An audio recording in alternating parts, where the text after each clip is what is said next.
Pape Ndiaye naa def Ndiaye jaata Ndiaye naka yi tey naka njaboot gi baa kenn woppul naka prison foofu te dégg naa metti na moom metti na de walaay asu metti na kay moo tax de prison ku fa génn moom doo bëgg a duggaat moom prison rek yàlla nañu ump amin waaye wuy ma Pape am nga 2 minutes sa temps am nga Pape yow de sa wax ji nga génn wax ko am na noo ko doon waxee ma ànd ak yow wala am na situation yoo xam boo ca nekkoon wax ko ma ànd ak yow waaw ndax réew mi moom nekkuñu fi di défendre kenn nekkuñu fi di xañ kenn wala di wax maanaam boo xasee ba nekk nit kuy wax ci dëgg moom amul xaaj ak seen dangay wax mu jëme ci boor yëpp bu Ousmane Sonko nekku ci yoon na ko Michel bi dal bu Macky Sall nekku ci yoon na ko Michel bi dal bu Barthélémy Dias nekku ci moom ci yoon na ko Michel bi dal waaye Pape li nga génn wax ci révélation bari na ma bëggoon laa laaj quelques questions rek wallaay Achim question yi du bari Pape Ndiaye dama dégg nga wax ne wax ci immigration clandestine bi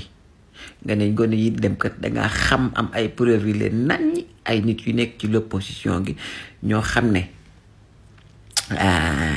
ñoo leen di financer pour du gone yi dem Pape ma amoon nag ñaari laaj mu la ci bëggoon laaj ci question boobu mooy maanaam ki la wax loolu bu fekkee ci pouvoir la nekk te bëgg a yàq waa l'opposition boobu te réew mi ñor ko lu tax dem police déclaré loolu pour que politiciens yooyu sax nag mu procéder par élimination am ñoo xam ne moom dañuy féete boor ndax bu dee it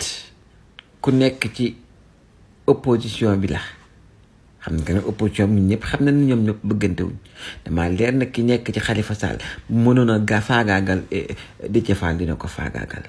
lu tax muy dem ba ca prison ba te opposition ku ne xam ne si ñoom bu ñu amee ay révélation ñoom i seen xam ne ni ñu koy jox am na ñun ay waxkat yu nekk ci dëkk bi libre nekk en circulation yor compte am ay audience bu bëri ñoo xam ne boo leen envoyé yenn affaire yi génn preuve ñu waxal la ko lu tax mu bàyyi fi ñoom ñaar ñëpp ñooñu ma lay wax muy ku nekk ci pouvoir rek ku nekk ci opposition comme ci mënti doon lu tax muy bàyyi fii ñi nekk ci réew mi nekk ci liberté fekk la ba ca prison ba dina jox révélation yooyu noonu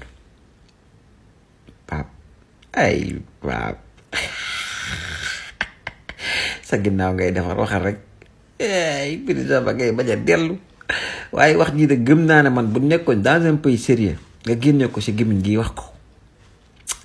doo jot a yegg si kër ci yoon gi leen lay dabaat na la kaay duggal prison wala nga ñëw leeral joxe preuve yi ndax réew mi mën ñu fay ñàkk plus des centaines de personnes yow nga génn am preuve yi ñi leen financé pour ñu dem ñi ki nga xam ci moom moo nekk derrière tout ça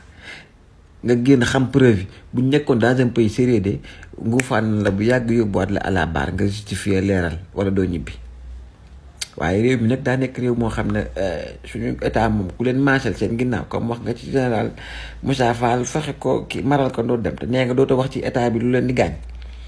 goo mën a wax ji di nga ci dugg kaso de goo mën a di nga ci leeral dem moom wax ji dana la jig de laay Achim dina la jig comme wax nga yow dal ba ne état moom Michel bi jëmatul ci moom wax nga ne général Moussa Fall moom nit ku baax la wax ci état bi lu baax wax ji dina la jig lool